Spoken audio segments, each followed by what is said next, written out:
Good evening. MCC channel में आपका स्वागत है। आई होप आप लोग अच्छे होंगे और एंजॉय के साथ पढ़ाई भी कर रहे होंगे और अब आप लोगों को साइंस का क्वेश्चन सॉल्व करने में कोई प्रॉब्लम नहीं हो रही होगी। तो चलिए अब आज के क्वेश्चन सीरीज पे आते हैं। आज का क्वेश्चन देखते हैं। पहला क्वेश्चन है, ए बी रक्त वर्ग वाले व्यक्ति को कभी कभी सार्विक रक्त आदाता कहा जाता है क्योंकि पहला ऑप्शन उसके रक्त में प्रतिजन का अभाव हो जाता है, सेकंड ऑप्शन उसके रक्त में प्रतिपिंड का अभाव हो जाता है, थर्ड ऑप्शन उसके रक्त में प्रतिजन और प्रतिपिंड दोनों का अभाव होता है, फोर्थ है उसके रक्त में प्रतिपिंड उपस्थित होते हैं। तो फ्रेंड आपको बताना है कि ए बी रक्त वर्ग वालों को कभी कभी सार्विक रक्त अदाता क्यों कहा जाता है। तो जल्दी से कमेंट कीजिए कौन सा ऑप्शन आपका राइट हो जाएगा। तो अदाता मतलब क्या हुआ, सार्विक मतलब सार्विक रक्त अदाता मतलब जो सबको रक्त ना दे सके, और दाता मतलब जो देने वाला हो, अदाता मतलब जो रक्त ना दे सके। तो ए बी रक्त समूह के जो लोग होते हैं वो सार्वभौमिक प्राप्तकर्ता होते हैं। प्राप्तकर्ता मतलब वो रक्त प्राप्त करते हैं। ए बी सभी से रक्त ले सकते हैं किंतु इनमें एंटीजन स्मॉल ए तथा एंटीजन स्मॉल बी दोनों होते हैं तथा कोई भी एंटीबॉडी या प्रतिपिंड नहीं होता है। इसीलिए सभी से ले सकते हैं बट सबको दे नहीं सकते हैं, और इसमें एंटीबॉडी ना होने के कारण एग्लूटिनेशन यानी कणों का जमाव अर्थात थक्का नहीं बनता। तो फ्रेंड कौन सा ऑप्शन आपका राइट हो जाएगा? आपका ऑप्शन नंबर सेकंड जो है ये राइट हो जाएगा। ओके, उसके रक्त में प्रतिपिंड का अभाव होता है। नेक्स्ट क्वेश्चन देखते हैं। एक मनुष्य दुर्घटनाग्रस्त हो जाता है और उसे रक्ताधान होती है किंतु उसके रक्त समूह का परीक्षण करने का समय नहीं है। निम्नलिखित में से कौन सा रक्त समूह उसे दिया जा सकता है? तो आपको बताना है कि कौन सा ऑप्शन इसमें आपका राइट हो जाएगा। O positive, O negative, A B positive, A B negative. तो फ्रेंड जल्दी से कमेंट कीजिए कौन सा ऑप्शन आपका राइट हो जाएगा। यदि किसी मनुष्य का दुर्घटना हो जाता है और उसको रक्त की कमी हो जाती है, उसको रक्त चढ़ाना है, तो डॉक्टर अगर परीक्षण नहीं कर पाते तो कौन सा रक्त उसे देंगे? तो जल्दी से कमेंट कीजिए। रक्ताधान देखते हैं, रक्ताधान क्या होता है। रक्ताधान या रुधिराधान क्या होता है? जब किसी मनुष्य में गंभीर चोट या किसी प्रकार ऑपरेशन या बीमारी के कारण रक्त की कमी हो जाती है या हो सकती है, तो इस स्थिति में व्यक्ति को दूसरे व्यक्ति का रक्त देने की आवश्यकता होती है। तब डॉक्टर रोगियों को स्वस्थ मनुष्य का रक्त देकर उसके जान की रक्षा करते हैं या बचाते हैं। इसी क्रिया को रुधिर आधान कहते हैं। ओके, और 1900 ईस्वी में कार्ल लैंडस्टीनर ने 4 रक्त समूहों ए बी तथा ओ की खोज की। बाद में इन्होंने रिसस नामक बंदर पर एक अलग फैक्टर ढूंढा जिसे RH फैक्टर नाम दिया गया, जहां रक्त समूह में कैपिटल ए में एंटीजन स्मॉल ए और कैपिटल बी में एंटीजन स्मॉल बी पाया गया, जबकि ए बी में स्मॉल ए बी एंटीजन पाया गया और ओ में कोई भी एंटीजन उपस्थित नहीं था। किसी खास रक्त समूह के रक्त को जब विपरीत रक्त समूह में मिलाया जाता है तो रक्त थक्के के रूप में जमने लगता है। इसे ही रक्त अस्कंदन कहते हैं। और चूंकि ओ निगेटिव समूह के रक्त में ना तो कोई एंटीजन उपस्थित होता है और ना ही RH फैक्टर, इसीलिए रक्त समूह का रक्त किसी भी व्यक्ति को देने में कोई स्कंदन नहीं होता। तो फ्रेंड कौन सा आपका ऑप्शन राइट हो जाएगा? आपका ऑप्शन नंबर सेकंड जो है ये राइट हो जाएगा। ओ निगेटिव हम किसी को भी दे सकते हैं, इससे रक्त का स्कंदन नहीं होगा। अब देख लेते हैं ओ पॉजिटिव जो होता है वो किसको किसको दे सकता है, किससे ले सकता है। ओ पॉजिटिव जो होता है ये ओ पॉजिटिव जो होता है वो ओ पॉजिटिव को देगा, ओ पॉजिटिव को देगा, ए बी पॉजिटिव को देगा, बी पॉजिटिव को देगा और ए बी पॉजिटिव को ही दे सकता है, ओ पॉजिटिव वाले। और ओ निगेटिव वाले जो हैं वो किसको किसको दे सकते हैं? वो सबको दे सकते हैं, लेकिन लेंगे किससे? केवल ओ निगेटिव वाले से लेंगे। और ए बी पॉजिटिव वाले जो हैं, ए बी पॉजिटिव का जो है वो ए बी पॉजिटिव को ही दे सकता है, ए बी पॉजिटिव को ही दे सकता है, लेकिन सबसे ले नहीं सकता है। और ए बी निगेटिव वाले जो हैं ये ए बी पॉजिटिव और ए बी निगेटिव दोनों को दे सकते हैं, और ए निगेटिव बी निगेटिव व ओ निगेटिव से ही ले सकते हैं। फ्रेंड तो आपको पता चल गया होगा किस ग्रुप को दिया जा सकता है ब्लड। ओके, अब आगे ये सारणी देखते हैं। इसमें दे रहा है समूह ए, समूह बी, समूह ए बी, समूह ओ। RBC दिया है और उपस्थित इसमें एंटीजन और एंटीबॉडी दे रहा है। तो ये जो है ये एंटीबॉडी है, ये एंटीजन है। तो समूह ए में जो एंटीबॉडी होता है बी एंटीबॉडी इसमें उपस्थित होता है। समूह बी में जो है वो इसमें ए एंटीबॉडी उपस्थित होता है, एक अपोजिट होता है। ए में बी एंटीबॉडी होता है, बी में ए एंटीबॉडी होता है, ए बी में कोई एंटीबॉडी नहीं होता है। समूह ओ में ए और बी दोनों एंटीबॉडी होता है। एंटीजन देख लेते हैं। समूह ए में ए एंटीजन होता है, समूह बी में बी एंटीजन होता है और समूह ए बी में ए और बी दोनों एंटीजन होता है, जबकि ओ में कोई एंटीजन नहीं होता है।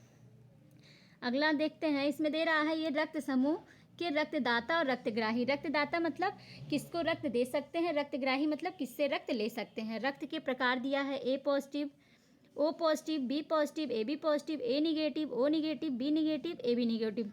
तो बताना है इसमें रक्त दे सकता है, रक्त ले सकता है। तो ए बी पॉजिटिव वाले जो हैं वो ए बी पॉजिटिव और ए पॉजिटिव और ए बी पॉजिटिव को रक्त दे सकते हैं और ले किससे सकते हैं, A positive, A negative, O positive, O negative से ले सकते हैं।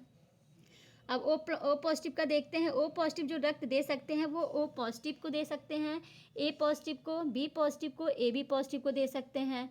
और ओ पॉजिटिव वाले जो रक्त हैं वो किससे ले सकते हैं, ओ पॉजिटिव और ओ निगेटिव से ले सकते हैं। इसी प्रकार बी पॉजिटिव जो रक्त समूह है वो किसको देगा रक्त, वो बी पॉजिटिव और ए बी पॉजिटिव को देगा। और किससे लेगा, B positive, B negative, O positive, O negative से रक्त लेगा।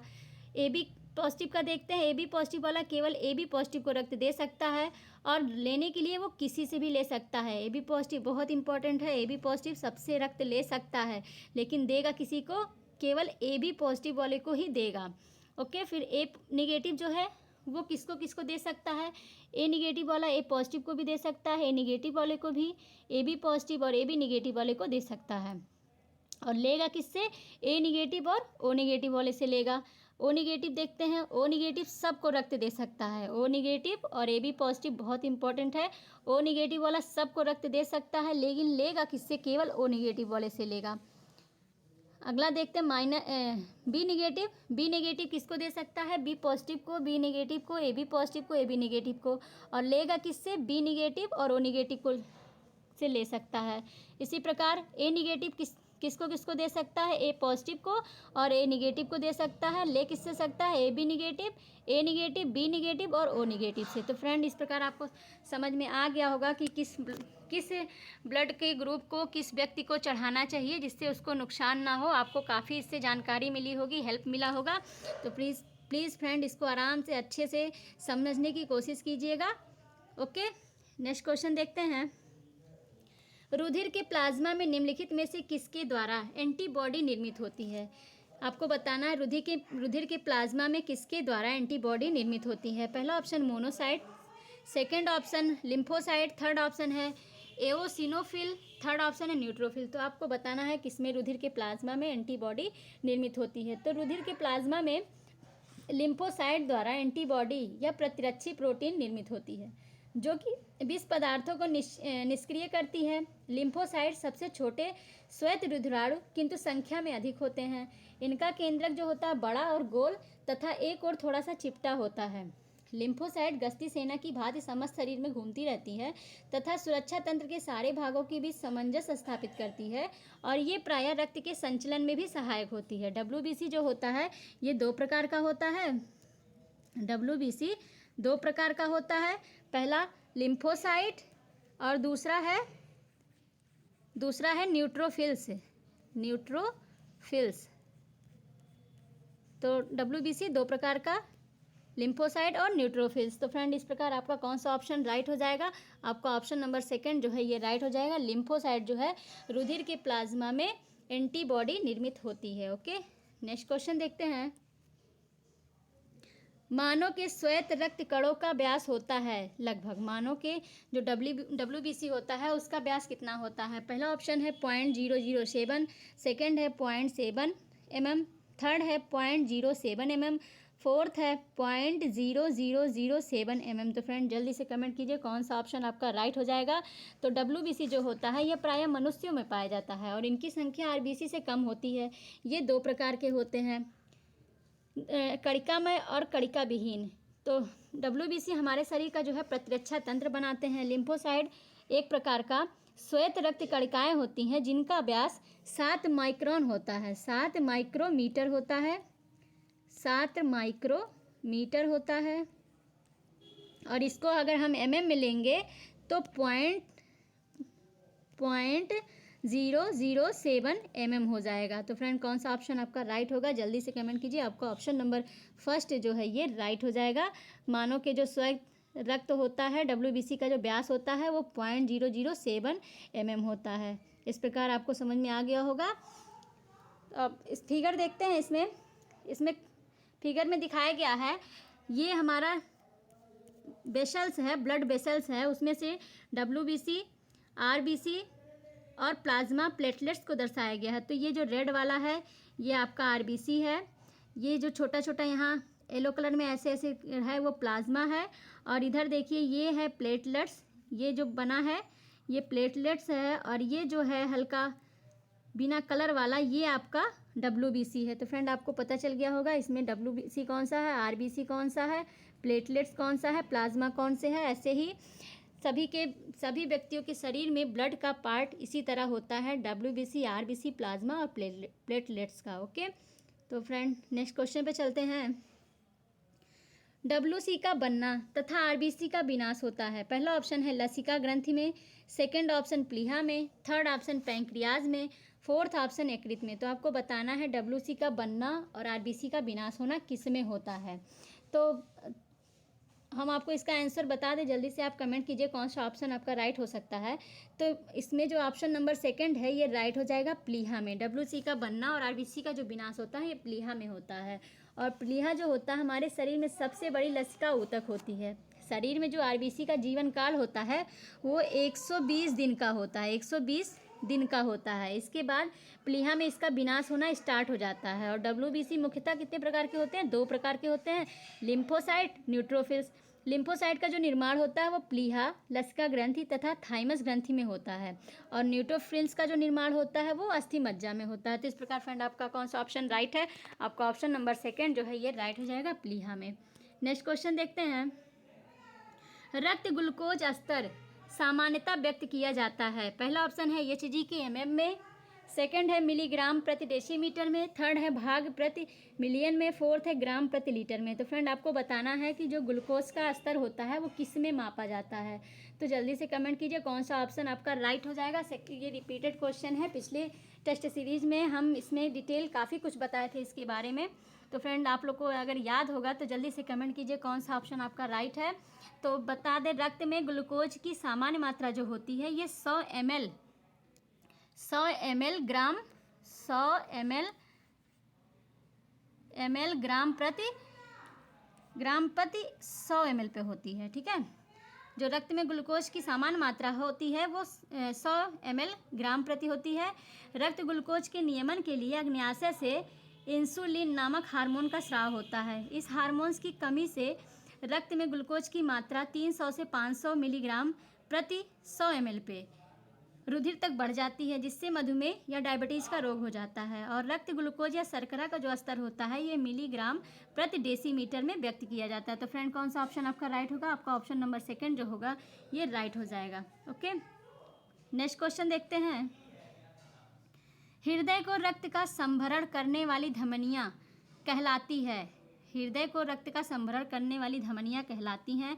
पहला ऑप्शन है ग्रीवा धमनियाँ, सेकंड ऑप्शन है यकृत धमनियाँ, थर्ड है हृदय धमनियाँ और फोर्थ है फुफ्फुस धमनियाँ। तो फ्रेंड जल्दी से आंसर दीजिए कौन सा ऑप्शन आपका राइट हो जाएगा। तो हृदय को जो रक्त का संभरण करने वाली धमनियाँ होती हैं वो हृदय धमनियाँ होती हैं, जो कि शुद्ध रुधिर को स्वयं हृदय की दीवार तक पहुँचने का कार्य करती हैं। स्तनियों का हृदय जो होता है ये 4 कोष्ठकों में बटा होता है, जिसमें 2 अलिंद और 2 निलय पाए जाते हैं, जबकि फुफ्फुस धमनियाँ जो होती हैं हृदय से फेफड़ों तक रक्त को पहुंचाती हैं। तो फ्रेंड कौन सा ऑप्शन आपका राइट हो जाएगा, हृदय धमनियाँ आपका राइट हो जाएगा। नेक्स्ट क्वेश्चन देखते हैं। किस शारीरिक प्रक्रम में थ्राम्बिन का संबंध है। तो पहला ऑप्शन है उत्सर्जन, सेकंड है रक्त जमाव, थर्ड है प्रजनन, फोर्थ है वृद्धि। तो फ्रेंड जल्दी से कमेंट कीजिए कौन सा ऑप्शन आपका राइट हो जाएगा। तो थ्राम्बिन क्या होता है, एक ऐसा रसायन है जो थक्का के निर्माण को तेज करता है और रक्तस्राव को रोकता है। रक्त का थक्का बनने की जो प्रक्रिया है एक जटिल रासायनिक प्रक्रिया है, जिसे 3 चरणों में थ्राम्बिन एक एंजाइम की भांति कार्य करके प्लाज्मा की घुलनशील फाइब्रिनोजन प्रोटीन के फाइब्रिन नामक आघुलनशील प्रोटीन अणुओं में संश्लेषण को प्रेरित करता है। और रुधिर स्कंदन की क्रियाविधि का स्पष्ट विवरण हॉवेल ने दिया था। तो फ्रेंड कौन सा ऑप्शन आपका राइट हो जाएगा, रक्त जमाव। किस शारीरिक प्रक्रम में थ्राम्बिन का संबंध है, तो ब्लड के जमाव में थ्राम्बिन का संबंध है। ओके, तो आपको आंसर पता चल गया कौन सा ऑप्शन आपका राइट है। नेक्स्ट क्वेश्चन पे चलते हैं। रक्त का थक्का बनने में फाइब्रिनोजेन को फाइबर इनके परिवर्तन में भाग लेने वाला एंजाइम है। पहला option pepsin, second option maltase, third option है थ्रोम्बिन, फोर्थ ऑप्शन है प्रोथ्रोम्बिन। तो फ्रेंड जल्दी से कमेंट कीजिए कौन सा ऑप्शन राइट होगा। अभी मैंने डिस्कस किया, आपको बताया, और अगर आप ध्यान से सुने होंगे तो इसका आंसर आप जरूर दे पाएंगे। तो जल्दी से आंसर दीजिए कौन सा ऑप्शन आपका सही है। तो इसमें आपका ऑप्शन नंबर थर्ड जो है ये सही हो जाएगा, थ्रोम्बिन। थ्रोम्बिन ही जो है एक ऐसा रसायन है जो थक्का निर्माण को तेज करता है और रक्तस्राव को रोकता है। ओके, नेक्स्ट क्वेश्चन देखते हैं। प्लाज्मा में जल का प्रतिशत है, प्लाज्मा में जल का कितना प्रतिशत होता है? 60%, 70%, 80%, 90%। तो जल्दी से कमेंट कीजिए कौन सा ऑप्शन राइट हो जाएगा। तो प्लाज्मा जो होता है ये रक्त का पीले रंग का तरल घटक है जिसमें संपूर्ण रक्त की रक्त कोशिकाएं समान रूप से निलंबित रहती हैं। प्लाज्मा कुल रक्त की मात्रा का लगभग 55% तक होता है। प्लाज्मा में लगभग 91 से 92% अंश जल का होता है तथा शेष 8 से 9% भाग में विभिन्न प्रकार के कार्बनिक और अकार्बनिक पदार्थ होते हैं। तो फ्रेंड कौन सा ऑप्शन आपका राइट हो जाएगा? आपका ऑप्शन नंबर फोर्थ जो है राइट हो जाएगा, 90%। ओके, नेक्स्ट क्वेश्चन देखते हैं। किसी सामान्य व्यक्ति में रक्त के संदर्भ में निम्नलिखित में से कौन सा कथन सही है? आपको बताना रक्त के संबंध में कौन से कथन सही है। पहला ऑप्शन है धमनियों की तुलना में सिराओं की संख्या कम होती है और उसमें हर समय शरीर के रक्त की कम मात्रा रहती है। सेकंड है रक्त की कुल मात्रा का लगभग 70% रक्त कोशिकाओं के रूप में होता है। थर्ड है श्वेत रक्त कणिका कोशिकाएं केवल लसिका पर्व की बनी होती हैं।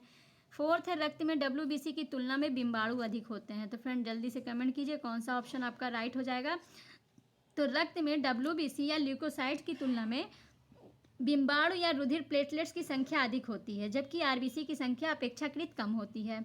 लाल रुधिराणु की औसत संख्या जो होती है या पुरुषों में 54 लाख प्रति क्यूबिक मिलीलीटर रक्त या स्त्रियों में 48 लाख प्रति क्यूबिक mm होती है। और WBC जो होता है ये 5000 से 11,000 प्रति क्यूबिक मिलीमीटर रक्त, जबकि रुधिर प्लेटलेट्स जो होता है वो 1.5 लाख से 5 लाख प्रति क्यूबिक mm रक्त होती है। ओके, और लिम्फोसाइट का जो निर्माण होता है वह केवल लसिका पर में नहीं बल्कि प्लीहा, थाइमस ग्रंथि व अस्थिमज्जा द्वारा भी होता है।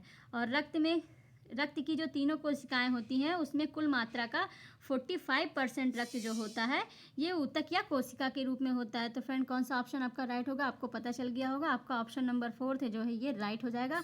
रक्त में WBC की तुलना में बिम्बाणु अधिक होते हैं। ओके, और बाकी सारे स्टेटमेंट रॉन्ग हैं। नेक्स्ट क्वेश्चन पे चलते हैं।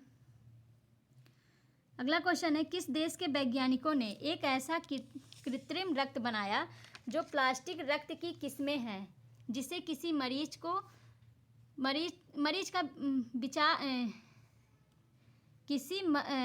का विचार किए बिना दिया जा सकता है, मतलब किसी व्यक्ति को बिना सोचे इसमें दिया जा सकता है। कौन सा है जहाँ कृत्रिम रक्त बनाया गया है? पहला ऑप्शन है USA, सेकंड ऑप्शन है ब्रिटेन, थर्ड ऑप्शन है चीन, फोर्थ ऑप्शन है नॉर्वे। तो जल्दी से कमेंट कीजिए कौन सा ऑप्शन आपका राइट हो जाएगा। तो ब्रिटेन के शेफील्ड विश्वविद्यालय के वैज्ञानिक ने कृत्रिम प्लास्टिक रक्त तैयार किया है जिसे आपात स्थिति में खून के विकल्प के रूप में इस्तेमाल किया जा सकता है। और यह कृत्रिम रक्त जो है हल्का है और इसे ठंडी जगह में भी रखने की कोई ज़रूरत नहीं है। साथ ही यह लंबे समय तक खराब नहीं होता है। इस रक्त को प्लास्टिक कणिकाओं से तैयार किया गया है। तो फ्रेंड कौन सा ऑप्शन आपका राइट है? आपका ऑप्शन नंबर सेकंड जो है ये राइट हो जाएगा, ब्रिटेन में है। ओके, नेक्स्ट क्वेश्चन पे चलते हैं।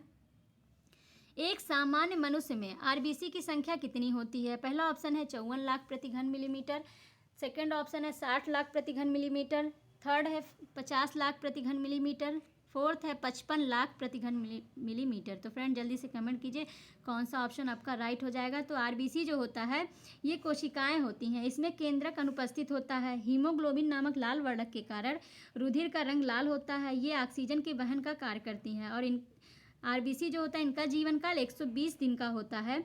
एक सामान्य मनुष्य में RBC लगभग 54 लाख प्रति घन मिलीमीटर होती है और RBC का जो निर्माण होता है वो अस्थिमज्जा में होता है। तो फ्रेंड आपको आंसर पता चल गया होगा कौन सा ऑप्शन आपका राइट है।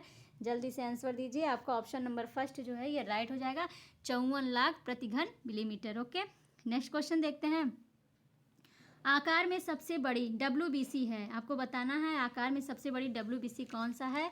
पहला option lymphocyte, second option monocyte, third option 1 व 2 दोनों, फोर्थ ऑप्शन ना तो 1 ना तो 2। तो फ्रेंड जल्दी से कमेंट कीजिए कौन सा ऑप्शन आपका राइट हो जाएगा। WC के बारे में बताना है। तो WBC जो है ये अनियमित आकार का व केंद्रक युक्त होता है। रुधिर में RBC की अपेक्षा WBC की संख्या कम होती है और WBC जो है ये संक्रमण से रक्षा करता है तथा रक्त कोशिकाओं में सबसे बड़ी होती है। और WBC का जो जीवन काल होता है वो 1 से 4 दिन का होता है और इनका जो निर्माण है ये लसिका गांठों, प्लीहा, थाइमस ग्रंथि तथा अस्थि मज्जा द्वारा होता है। WBC लगभग 5000 से 11000 प्रति घन मिलीमीटर रक्त में होता है और WBC मुख्यतः 2 प्रकार के होते हैं, कणिकामय और कणिका विहीन। कणिकामय में इओसिनोफिल्स आएंगे, वेसोफिल्स और न्यूट्रोफिल्स 3 पार्ट में बांटा गया है और कणिका विहीन को 2 पार्ट में लिम्फोसाइट और मेनोसाइट में बांटा गया है। ओके, तो फ्रेंड कौन सा ऑप्शन आपका राइट हो जाएगा, जल्दी से कमेंट कीजिए। आपका ऑप्शन नंबर सेकंड जो है मोनोसाइट ये करेक्ट हो जाएगा। मोनोसाइट करेक्ट हो जाएगा क्योंकि कणिकामय में सबसे बड़ा यही है। कणिका विहीन में है, कणिका विहीन में मोनोसाइट को रखा गया है। कणिका विहीन में 2 WBC हैं, लिम्फोसाइट और मोनोसाइट्स। और कणिकामय में जो है यूओसिनोफिल्स है, वेसोफिल्स है और न्यूट्रोफिल्स है। तो इस प्रकार आपका ऑप्शन सेकंड राइट हो जाएगा, मोनोसाइट। ओके, नेक्स्ट क्वेश्चन पे चलते हैं। सामान्य मनुष्य प्लेटलेट्स की संख्या प्रति घन मिलीमीटर रक्त में होती है, कितना होता है? 1.5 लाख से 5 लाख, 2 लाख से 2.5 लाख, 5 से 6 लाख, 3.5 से 4 लाख। तो फ्रेंड जल्दी से कमेंट कीजिए कौन सा ऑप्शन आपका राइट हो जाएगा। मनुष्य में प्लेटलेट्स की संख्या कितनी होती है? तो प्लेटलेट्स जो होता है ये सूक्ष्म एवं रंगहीन होता है, इसमें केंद्रक नहीं पाया जाता है और ये रुधिर स्कंदन, रक्त वाहिकाओं की मरम्मत तथा संक्रमण से शरीर की रक्षा में सहायक होता है। रुधिर प्लेटलेट्स या थ्रोम्बोसाइट केवल मनुष्य के रुधिर में ही पाया जाता है और इसका आकार अनिश्चित व व्यास 2 से 4 मिली माइक्रोन होती है। सामान्य मनुष्य में इसकी संख्या 1.5 लाख से 5 लाख प्रति घन मिलीमीटर होती है। इसका जो जीवन काल होता है वो 7 से 10 दिन का होता है। तो फ्रेंड कौन सा आपका ऑप्शन सही हो जाएगा, जल्दी से कमेंट कीजिए। आपका ऑप्शन नंबर फर्स्ट जो है ये राइट हो जाएगा। 1.5 से 5 लाख होता है प्लेटलेट्स की संख्या। ओके, नेक्स्ट क्वेश्चन पे चलते हैं। निम्नलिखित में से कौन कणिका में WBC नहीं है? कणिका में WBC नहीं है।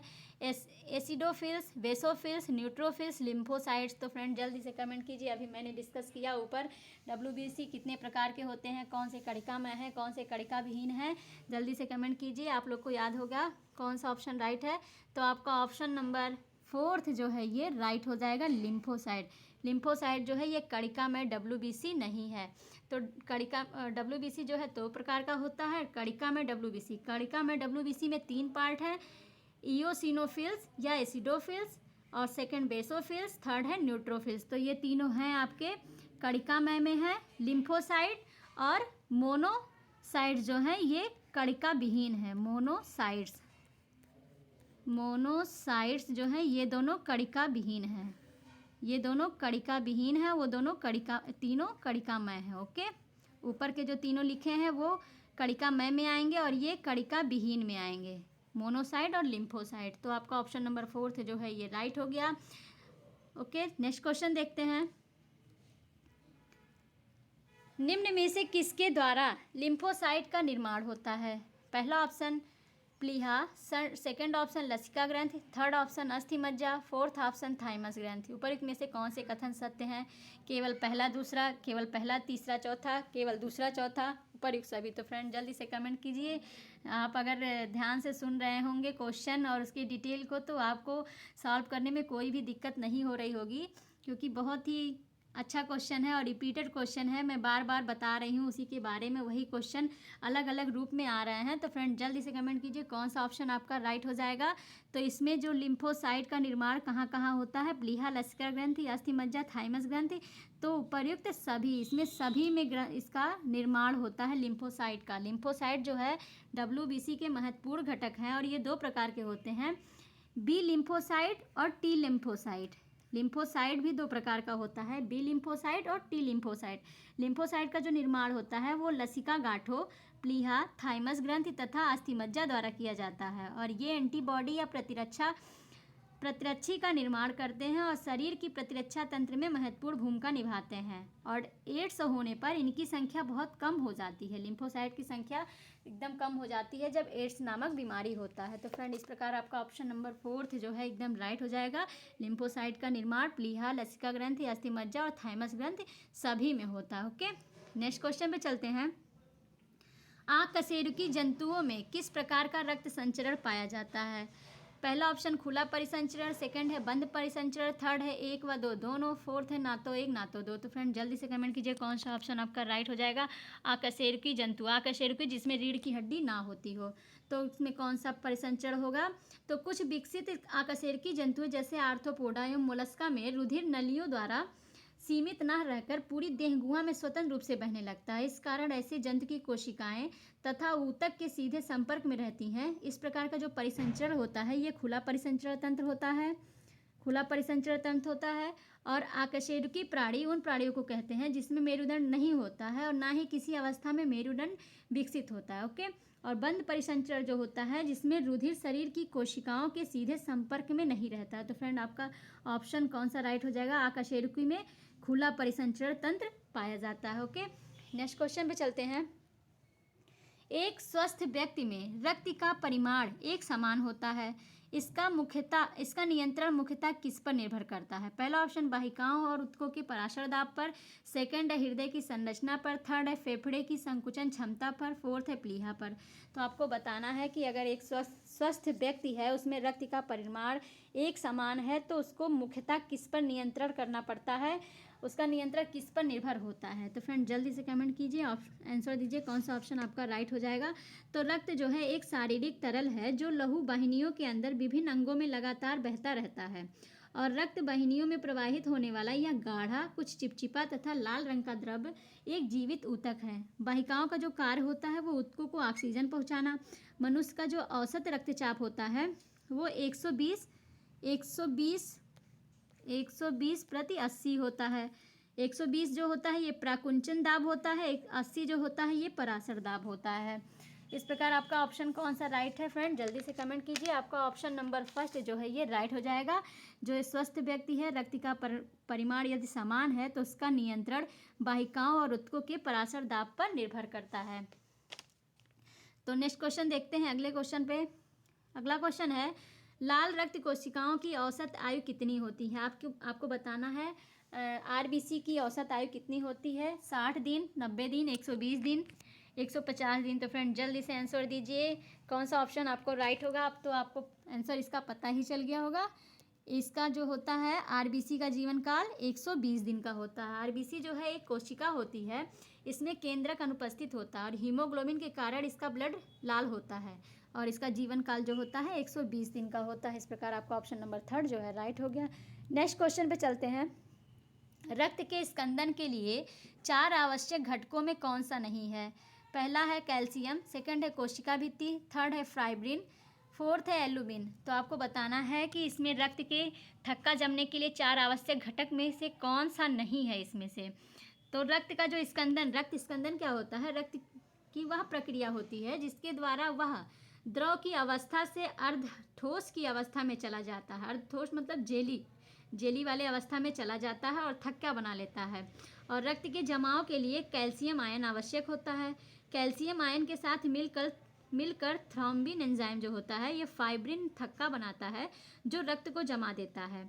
और के जो है पोटेशियम जो होता है विटामिन के जो होता है ये रक्त का थक्का जमाने के लिए अति आवश्यक होता है। फाइब्रिनोजन, ग्लोबुलिन और एल्बुमिन जो है प्लाज्मा में उपस्थित प्रोटीन है। और कोशिका भित्ति जो होता है ये कोशिका को आकार प्रदान करता है। तो फ्रेंड आपको पता चल गया हो कैल्शियम आयन भी इसके लिए जिम्मेदार है। कैल्शियम आयन भी जिम्मेदार है, कोशिका भित्ति भी है जो कोशिका को आकृति प्रदान करता है, और फाइब्रिन जो है ये थक्का बनाता है। आपका इसमें कौन सा ऑप्शन नहीं होगा? एल्बुमिन नहीं होगा। एल्बुमिन जो होता है एक प्रकार का प्रोटीन होता है। तो इस प्रकार आपका ऑप्शन नंबर 4 जो है ये राइट हो जाएगा। ओके, नेक्स्ट क्वेश्चन पे चलते हैं। फुफ्फुस वाल्व कहाँ पर स्थित होता है? पहला ऑप्शन दायां निलय और फुफ्फुस धमनी के बीच, सेकंड ऑप्शन बायां निलय और फुफ्फुस धमनी के बीच, थर्ड ऑप्शन बायां अलिंद और महाधमनी के बीच, फोर्थ ऑप्शन है दायां अलिंद और फुफ्फुस धमनी के बीच। तो आपको बताना है कि फुफ्फुस वाल्व कहाँ स्थित होता है, तो जल्दी से कमेंट कीजिए कौन सा ऑप्शन आपका राइट हो जाएगा। तो फुफ्फुस वाल्व जो होता है हृदय का एक वाल्व होता है जो दायां निलय वह फुफ्फुस धमनी के बीच स्थित होता है। यह दिल के 4 वाल्वों में से एक है जो रक्त प्रवाह को नियंत्रित करता है। तो फ्रेंड कौन सा ऑप्शन आपका राइट हो जाएगा, दायां निलय और फुफ्फुस धमनी के बीच, ऑप्शन नंबर फर्स्ट जो है ये राइट हो जाएगा। ऑप्शन नंबर फर्स्ट ये राइट हो जाएगा। नेक्स्ट क्वेश्चन देखते हैं। सिस्टोलिक और डायस्टोलिक प्रेशर के अंतर को किस नाम से जाना जाता है? पहला ऑप्शन नाड़ी दाब, सेकंड ऑप्शन शिरा दाब, थर्ड ऑप्शन धमनीय दाब, फोर्थ ऑप्शन फुफ्फुसीय दाब। तो आपको बताना है सिस्टोलिक और डायस्टोलिक प्रेशर के अंतर को किस नाम से जाना जाता है। तो रक्तचाप जो होता है एक गंभीर स्वास्थ्य समस्या है जो कुल जनसंख्या के लगभग 40 से 50% को प्रभावित करती है। और रक्त एक तरल संयोजी ऊतक है जो चिपचिपा की सहायता में चिपचिपा बनाने में सहायता हमारे शरीर के सभी अंगों में ले जाने का कार्य करता है। और रक्तचाप जो होता है ये 2 प्रकार का होता है, सिस्टोलिक और डायस्टोलिक। ये दोनों प्रकार हैं रक्तचाप के, ब्लड प्रेशर के 2 प्रकार हैं। सिस्टोलिक की जो सामान्य सीमा होती है वह 90 से 120